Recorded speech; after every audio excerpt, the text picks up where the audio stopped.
বধূর সাথে বসে আছি আকাশ ভাইয়ের রুমে। একটু আগেই আকাশ ভাইয়ের সাথে আমার বিয়ে হয়েছে।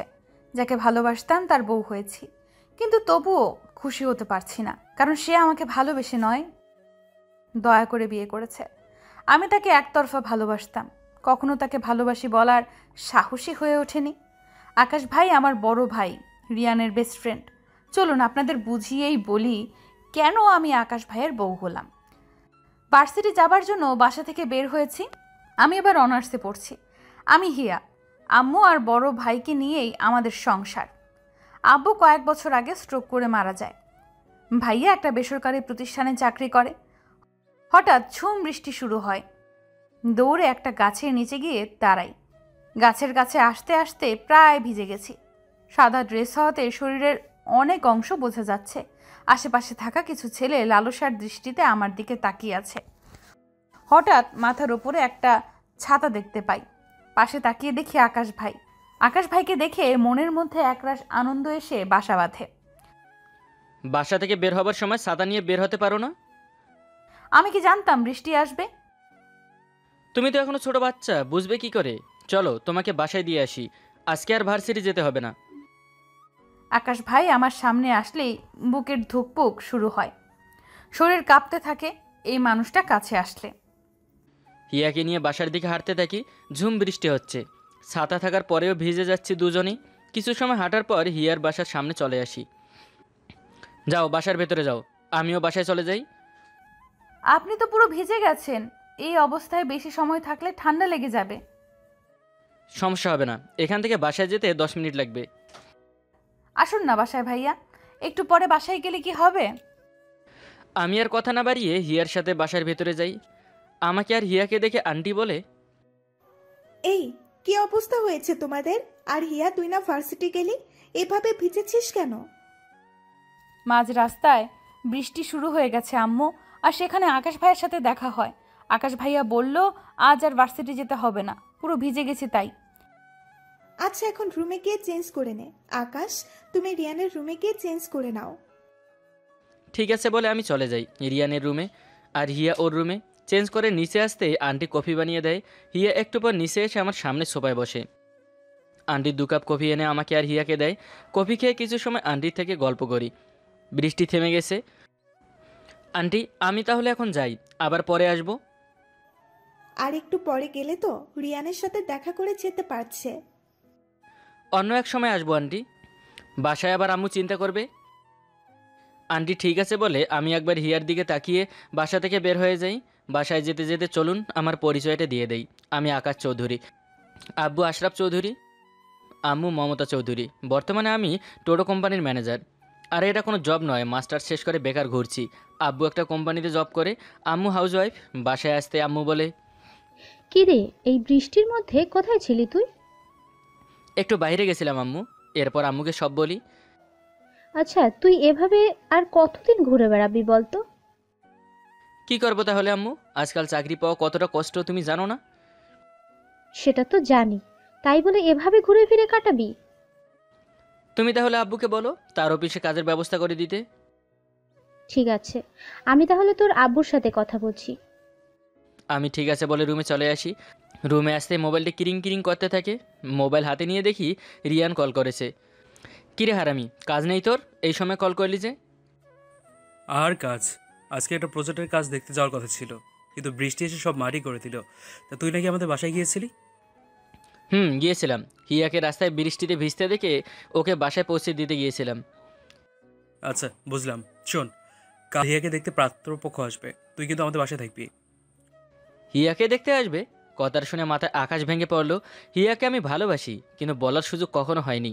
আজ থেকে 6 বছর আগে আমি যখন হিয়াকে সিলেটে দেখি, বন্ধুদের সাথে সিলেট ঘুরতে গেছিলাম। তখন সেখানে 7 জন মেয়েও ঘুরতে গেছিল, আর তার মধ্যে হিয়াকে স্পেশাল মনে হয়েছে আমার কাছে। রায়ানের সাথে বন্ধুত্ব করার কারণই ছিল হিয়া। কখনো বলার সাহস হয়নি। হিয়া আমাকে কী ভাববে সেটা ভেবে না বলার ভুলের মাসুল এখন দিতে হবে। কিরে, চুপ হয়ে গেলি কেন? না কিছু না। আচ্ছা ঠিক আছে, আমি থাকবো তোদের বাসায়। আচ্ছা খুব ঘুম পাচ্ছে, পরে কথা হবে। কল কেটে দিয়ে ওয়াশরুমে গিয়ে ট্যাপ ছেড়ে দিয়ে চিৎকার করে কান্না করতে থাকি। জীবনে প্রথম ভালোবাসা এভাবে হারিয়ে ফেলবো বুঝতেই পারিনি। কিছু সময় কান্না করার পর রুমে এসে শুয়ে পড়ি। পরের দিন বিকেল 4টায় রায়ানদের বাসায় চলে আসি। হিয়া একটা কালো শাড়ি পরে বসে আছে, আর ছেলেটা আর কেউ নয়, হিয়ার মামাতো ভাই আমান। আমানের সাথে আগেই কথা হয়েছে, আর আমান জানায় সে হিয়াকে ভালোবাসে, হিয়াও হয়তো আমানকে ভালোবাসে। রায়ান আমার কাছে এসে বলে, কিরে, তোরা তো লেট হলো কেন? বিয়ে ঠিক হয়ে গেল, এই সপ্তাহে বিয়ে। আকাশ ভাইয়ার দিকে তাকিয়ে দেখি সে অনেক খুশি বিয়ের কথা শুনে। যাকে নিজের জীবনের চেয়ে বেশি ভালোবাসলাম সে কখনো আমার ভালোবাসাই বুঝলো না। আমান ভাইয়া আমাকে ভালোবাসে শুনেছি, কিন্তু আমার মনের মন্দিরে যে শুধু আকাশ ভাইয়ারই বসবাস। আম্মু ভাইয়া সবাই খুশি, কিন্তু আকাশ ভাই খুশি যখন দেখলাম আর কিছু বলার বা করার ছিল না। নিজের ভালোবাসা বুকে চাপা রেখে বিয়ের জন্য রাজি হয়ে গেলাম। সবাই খুব খুশি এই বিয়েতে। হিয়া যখন রাজি হলো তখন বুকের ভিতরটা চিনচিনে ব্যথা হতে শুরু করলো। রায়ানের বিশ্বাসও নষ্ট করতে পারলাম না। কিছু সময় পর বাসায় চলে আসি। দেখতে দেখতে বিয়ের দিন চলে আসে। আমার বিয়ের সকল কাজ রায়ান ভাই আর আকাশ ভাই করছে। আকাশ ভাইকে ছাড়া তো কখনো কাউকে কিছু নিয়ে ভাবিনি। চোখের কোণে পানি কেউ দেখার আগেই রুমে চলে আসি। জানালার কাছে এসে বাহিরের দিকে তাকিয়ে আছি। কিছু সময় পর আম্মু এসে একটা শাড়ি দিয়ে যায়। এর কিছু সময় পর পার্লার থেকে লোক এসে সাজিয়ে দেয়। এখন প্রায় সন্ধ্যা, এখনও বরযাত্রী আসেনি। সবাই চিন্তায় পড়ে গেছে। হঠাৎ রায়ানের মোবাইলটা বেজে ওঠে। কী কথা হলো বুঝতে পারছি না। রায়ানের হাতে থাকা মোবাইলটা পড়ে যায়। রায়ানের কাছে গিয়ে জিজ্ঞেস করি কী হয়েছে। রায়ান যা বলে শুনে সবাই স্তব্ধ হয়ে যায়। হঠাৎ করে লাউড স্পিকারে গান বন্ধ হয়ে যায়। পুরো বাসা নিশ্চুপ হয়ে যায়। বুঝতে পারছি না কি হয়েছে। নিচে আসতেই দেখি আম্মু কান্না করছে। ভাইয়া আর আকাশ ভাই একপাশে মাথা নিচু করে দাঁড়িয়ে আছে। আমি আম্মুর কাছে গিয়ে বলি, আম্মু কি হয়েছে? তুমি কান্না করছো কেন? ভাইয়া কি হয়েছে তুই বল। আকাশ ভাই আপনি তো বলুন কি হয়েছে, সবাই এমন চুপচাপ কেন? আমাদের গাড়ি অ্যাক্সিডেন্ট করেছে। ঘটনাস্থলে আমানসহ আরও 3 জন মারা গেছে। এই কি বলছেন আপনারা? এখানে হিয়ার কি দোষ? হিয়া কি গাড়ি ড্রাইভ করছিল নাকি? আর ওর জন্য অ্যাক্সিডেন্ট হয়েছে? ওর জায়গায় আপনার মেয়ে থাকলে কি এই কথা বলতেন? এটা উপরওয়ালার ইচ্ছেতে হয়েছে, এর জন্য ও দায়ী নয়। আকাশ, এটা কি হয়ে গেল? আমার বোনের জীবনটা এভাবে নষ্ট হয়ে গেল? কি অন্যায় করেছিলাম আমরা রে? কেন আমার বোনের সাথে এমন হলো?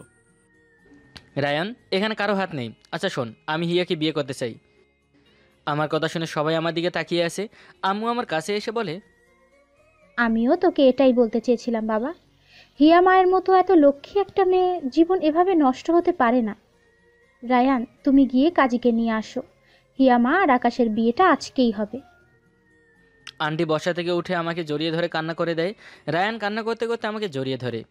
হিয়া এখনও পাথর হয়ে বসে আছে।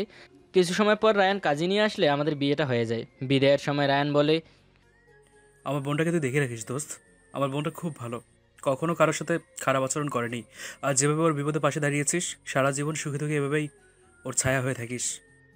তুই কোনো চিন্তা করিস না দোস্ত, হিয়ার সকল দায়িত্ব আজ থেকে আমার। সারা জীবন ওর ছায়া হয়ে পাশে থাকবো। রায়ান আমাকে শক্ত করে জড়িয়ে ধরে। কিছু সময় পর হিয়াকে নিয়ে বাসায় চলে আসি। আন্টি আমাকে আকাশের রুমে রেখে চলে যায়। আর বাকিটা তো জানেন। হঠাৎ কারো দরজা খোলার শব্দে বাস্তবে ফিরি। সামনে তাকিয়ে দেখি আকাশ। রুমে এসে দরজা বন্ধ করে হিয়ার দিকে এগিয়ে যাই। হিয়ার সামনে দাঁড়িয়ে বলি, আমি তোমার মনের অবস্থা বুঝতে পারছি হিয়া। ভালোবাসার মানুষটার সাথে বিয়ে হবার কথা ছিল, কিন্তু পরিস্থিতি তোমাকে আমার হতে বাধ্য করেছে। আপনি কখনো আমার মন বোঝার চেষ্টাই করেননি আকাশ ভাই। বুঝের বয়স হবার পর থেকে শুধু আপনাকেই আমি মনে প্রাণে ভালোবেসেছি। অনেক রাত হয়ে গেছে, এখন ঘুমিয়ে পড়ো। ঘুমালে তোমার মনটা হালকা হবে। তার আগে ফ্রেশ হয়ে এসো। আমি হিয়াকে ওয়াশরুম দেখিয়ে দিই। হিয়া ওর লাগেজ থেকে একটা কমলা রঙের শাড়ি নিয়ে ওয়াশরুমে চলে যায়। আমি গিয়ে সোফায় শুয়ে পড়ি ভালোবাসার মানুষটার পাশে, কিন্তু তারপরেও শোয়ার অধিকার নেই। আচ্ছা, আমি যদি এখন হিয়াকে আমার ভালোবাসার কথা জানাই, তবে কি হিয়া অ্যাকসেপ্ট করবে? না, এই অবস্থায় এসব বলা ঠিক হবে না। এমন আরও অনেক কথা ভাবতে ভাবতে ঘুমিয়ে পড়ি। চেঞ্জ করে রুমে এসে দেখি আকাশ ভাই ঘুমিয়ে গেছে। ওনার ঘুমন্ত মুখের পানে তাকিয়ে আছি। মেয়েদের ঘুমের মধ্যে সুন্দর লাগে শুনেছি, কিন্তু ছেলেদেরও যে ঘুমন্ত অবস্থায় কতটা সুন্দর লাগে সেটা আকাশ ভাইকে না দেখলে বুঝতাম না। গিয়ে ওনার মাথার পাশে বসে ওনার চুলে হাত বোলাতে থাকি। কেন জানি ওনার কপালে ঠোঁট ছুঁয়াতে ইচ্ছে করে। ইচ্ছেটা পূরণও করে ফেললাম। উঠে গিয়ে বেডে শুয়ে পড়ি। সকালে ঘুম থেকে উঠে বেডে তাকিয়ে দেখি হিয়া নেই। ওয়াশরুমের দরজাও খোলা। উঠে ব্যালকনিতে গিয়ে দেখি হিয়া ফুল গাছে পানি দিচ্ছে। আগের সেই কথা মনে পড়ে গেল। হিয়াকে সিলেটে দেখার পর রায়ানের সাথে বন্ধুত্ব করি। আর যেদিন প্রথম রায়ানদের বাসায় যাই, হিয়াকে ফুলের টবে পানি দিতে দেখি। এত সকালে তুমি গাছে পানি দিচ্ছ? জানি, তোমার অনেক অভ্যাসই আমার জানা। আচ্ছা, আমি ফ্রেশ হয়ে যাচ্ছি, একসাথে নিচে যাব। আমি গিয়ে ফ্রেশ হয়ে নেই, এরপর হিয়াকে নিয়ে নিচে চলে আসি। আব্বু আম্মুর সাথে বসে নাস্তা করে নেই, সবাই বসে গল্প করছি। আকাশ, বাবা তোকে একটা কথা বলি, জীবনে যতই ঝড় আসুক কখনো হিয়া মায়ের হাত ছাড়বি না। এসব নিয়ে তুমি কোনো চিন্তা করো না আম্মু, আমি হিয়ার পাশে সবসময় থাকবো। সেই বিশ্বাস তোর ওপর আমার আছে। আচ্ছা, বৌমাকে নিয়ে রুমে যা, বিকেলে তো তোদের আবার নিতে আসবে। হ্যাঁ, এই বলে হিয়াকে নিয়ে রুমে চলে আসি। দুজনে পাশাপাশি সোফায় বসে আছি। আকাশ ভাই, সত্যি কখনো আমার হাত ছাড়বেন না তো? তোমার হাত ছাড়ার হলে কখনো ধরতাম না। এরপর আবার দুজনে চুপ। বিকেলে রায়ান আসলে ওর সাথে ওদের বাসায় চলে আসি। আন্টির থেকে কুশল বিনিময় করি। এই বাসায় এর আগে যে কতবার এসেছি তার হিসেব নেই, কখনো লজ্জা করেনি, কিন্তু আজ কেন জানি লজ্জা করছে। হিয়া, জামাইকে নিয়ে তো রুমে যা। যাও বাবা, গিয়ে ফ্রেশ হয়ে নাও। হিয়ার সাথে ওর রুমে চলে আসি, গিয়ে ফ্রেশ হয়ে বেডে শুয়ে আসি। আপনি থাকুন, আমি আপনার জন্য কফি নিয়ে আসছি। বলেই হিয়া চলে যায়। আমি হিয়ার রুমে চোখ বোলাচ্ছি, হঠাৎ টেবিলে থাকা একটা নীল রঙের ডায়েরিতে আমার চোখ আটকে যায়। কি মনে করে উঠে ডায়েরিটা হাতে নিলাম। খুলবো কি খুলবো না ভাবছি। কারো পার্সোনাল জিনিস কি অনুমতি ছাড়া পড়া ঠিক? এসব ভেবে ডায়েরিটা রেখে দিতে গেলে ডায়েরিটা নিচে চোখে পড়ে যায়। ডায়েরিটা তুলতে গেলে দেখি হাত থেকে পরে খুলে গেছে। আমার চোখ আটকে যায়, কিছু শব্দে বড় বড় অক্ষরে লেখা। ভালোবাসি আমার ভালোবাসাকে। আমার ভালোবাসা আর কেউ নয়, শুধুই আকাশ ভাই। আই লাভ ইউ আকাশ। তার মানে হিয়া আমাকে ভালোবাসে? কারো আসার শব্দে তাড়াতাড়ি ডায়েরিটা জায়গা মতো রেখে শুয়ে পড়ি। হিয়া কফি নিয়ে এসে আমার দিকে এগিয়ে দেয়। আমি হিয়ার হাত থেকে কফির কাপ নিয়ে উঠে বেলকনিতে চলে আসি। হিয়াও এসে আমার পাশে দাঁড়ায়। আকাশটা মেঘলা মনে হচ্ছে, রাতে বৃষ্টি হতে পারে। তুমি তো মেঘ ডাকলেও ভয় পাও, তাই না? সেটা ছোট থেকেই। আমার জন্য আপনার জীবনটা নষ্ট হয়ে গেল, তাই না আকাশ ভাই? বিয়ে করলে জীবন নষ্ট হয় বুঝি? আচ্ছা হিয়া, তুমি আমানকে ভালোবাসতে? আমান ভাই আমাকে ভালোবাসতো। আর তুমি? এসব বাদ দিন, কফি ঠান্ডা হয়ে গেলে মজা লাগবে না, খেয়ে নিন। বলেই চলে যায়। আমি জানি হিয়া, তুমি আমাকে ভালোবাসো, কিন্তু সেটা আমি তোমার মুখ থেকেই শুনতে চাই। কিছু সময় ব্যালকনিতে থেকে নিচে চলে আসি। হিয়া আন্টি থেকে টুকটাক কাজ করছে। রায়ান এসে আমার পাশে বসে বলে, কিরে সালা, একা একা বসেছিস কেন? ও না, এখন তো তোকে আর সালা বলা যাবে না, তুই তো আমার বোনের হাজব্যান্ড। তুই কোথায় চলে গিয়েছিলি আমাদের রেখে, সেই যে গেলি? বাজারে গিয়েছিলাম। আচ্ছা শোন, আসার সময় ব্ল্যাক নিয়ে আসছি, চল ছাদে গিয়ে দুই বন্ধু সিগারেট টেনে আসি। তোর মতো শালা যদি সবার ভাগ্যে থাকতো, চল, সেই কাল থেকে সিগারেট খাইনি। রায়ানের সাথে বসে দুই বন্ধু মনের সুখে সিগারেট টানতে থাকি। সিগারেট শেষ করে নিচে আসি। সবাই একসাথে রাতের খাবার খেয়ে রুমে চলে আসি। বাহিরে মেঘ ডাকছে। আমি সোফায় শুতে গেলে হিয়া বলে, মেঘ ডাকছে খুব, আমার ভয় করছে। আজকে বেডে আমার পাশে শোবেন। আমি ঠিক আছে বলে বেডে এসে শুয়ে পড়ি। আবার মেঘ ডাকতে হিয়া আমার বুকে এসে শুয়ে থাকে। আমি হিয়াকে শক্ত করে জড়িয়ে ধরে শুয়ে থাকি। আমিও হিয়াকে বুকে নিয়ে ঘুমিয়ে পড়ি। সকালে ঘুম থেকে উঠে দেখি আমি আকাশের বুকে শুয়ে আছি। আকাশ আমাকে জড়িয়ে ধরে ঘুমিয়ে আছে, উঠতে ইচ্ছে করছে না। এই বুকেই তো এতদিন শুয়ে থাকার স্বপ্ন দেখেছি, অবশেষে সেই স্বপ্ন সত্যি হয়েছে। আকাশকে জড়িয়ে ধরে আবার শুয়ে থাকি। ঘুম থেকে উঠতে উঠতে 10টা বেজে যায়। ফ্রেশ হয়ে সবার সাথে নাস্তা করে হিয়াকে নিয়ে বাসায় চলে আসি। এসে গেছিস তোরা? যা রুমে গিয়ে ফ্রেশ হয়ে নে। হিয়াকে নিয়ে রুমে চলে আসি। এভাবেই দেখতে দেখতে কেটে যায় 3 মাস। আপনার জন্য টিফিন রেডি করেছি, আজকে মনে করে খেয়ে নেবেন, কিন্তু যেভাবে দিয়েছি সেভাবে যেন বাসায় আনা না হয়। ঠিক আছে, খেয়ে নিব, চলো, আমাকে যেতে হবে। সবাই একসাথে নাস্তা করে নেই। আব্বু আর আমি চলে আসি অফিসে, যে যার ডেস্কে গিয়ে কাজ করতে থাকি। আম্মুর সাথে টুকটাক কাজ করে রুমে চলে আসি। আচ্ছা, আকাশ রোজ ডায়েরি খুলে কি দেখে? মনের মাঝে কৌতূহল হচ্ছে। কৌতূহল দূর করার জন্য ডায়েরি খুলে দেখি আমার অনেকগুলো ছবি। কিছু কিছু ছবি আমার অজান্তেই তোলা হয়। ছবিগুলো দেখতে থাকি। পাশেই একটা আকাশি রঙের ডায়েরি। কৌতূহল দূর করার জন্য ডায়েরিটা হাতে নিলাম, পড়তে থাকি খুলে। আজ বন্ধুদের সাথে সিলেট ঘুরতে এসে একটা পরীকে দেখলাম। পরীটার নাম ঠিকানা কিছুই জানি না, জানি না আর কখনো দেখা হবে কিনা। পরের পৃষ্ঠার লেখা পড়তে থাকি। আজ আমি সেই সিলেটের পরীটাকে দেখলাম। আজ নাম জেনে এসেছি। ওর বান্ধবী হিয়া বলে ডাকছিল। খোঁজ নিয়ে জানতে পারলাম ওর একটা ভাই আছে, নাম নাকি রায়ান। আর সবচেয়ে খুশির খবর হলো পরিটা এখনও সিঙ্গেল। হিয়াকে যে করেই হোক আমার জীবনে চাই। লেখাগুলো পড়ে চোখের পানি আটকে রাখতে পারলাম না। আকাশও আমাকে ভালোবাসে। পরের পৃষ্ঠা পড়তে থাকি। আজ রায়ান কল করে বলল হিয়াকে নাকি দেখতে পাত্রপক্ষ আছে। কথাটা শুনেই মুহূর্তেই আমার পৃথিবীটা ওলটপালট হয়ে গেল। হিয়াকে নিজের করে নিব বলে রায়ানের সাথে বন্ধুত্ব করলাম, আর হিয়াকে হারিয়ে ফেলবো। যদি আগে হিয়াকে মনের কথা বলতাম তাহলে হয়তো এভাবে হারাতে হতো না। আর কিছু লেখা নেই। ডায়েরিটা বুকে জড়িয়ে ধরে কান্না করছি। এতটা ভালোবেসে কেন তুমি নিজের মাঝে লুকিয়ে রেখেছিলে আকাশ? অনেক হয়েছে। তুমি বাসায় আসলে আজ আমি তোমাকে ভালোবাসি বলবো। সব কিছু গুছিয়ে রেখে দেই। অফিসে কাজ করতে করতে কখন অফিস টাইম শেষ হয়ে গেছে বুঝতেই পারিনি। আব্বুর সাথে বাসায় চলে আসি। বাসায় এসে সোজা নিজের রুমে চলে আসি। এসে দেখি হিয়া শাড়ি পরে বসে আছে। এই সময় শাড়ি পরেছো, কোথাও যাবে? আমার হাজবেন্ডের জন্য পড়েছি। কেমন লাগছে বললে না তো? একটু অবাক হলাম। হিয়া আমাকে তুমি করে বলছে, আবার বলছে আমার জন্য শাড়ি পরেছে। তুমি সুস্থ আছো তো? আমি সুস্থই আছি। আচ্ছা তুমি গিয়ে ফ্রেশ হয়ে এসো, তোমার সাথে কথা আছে।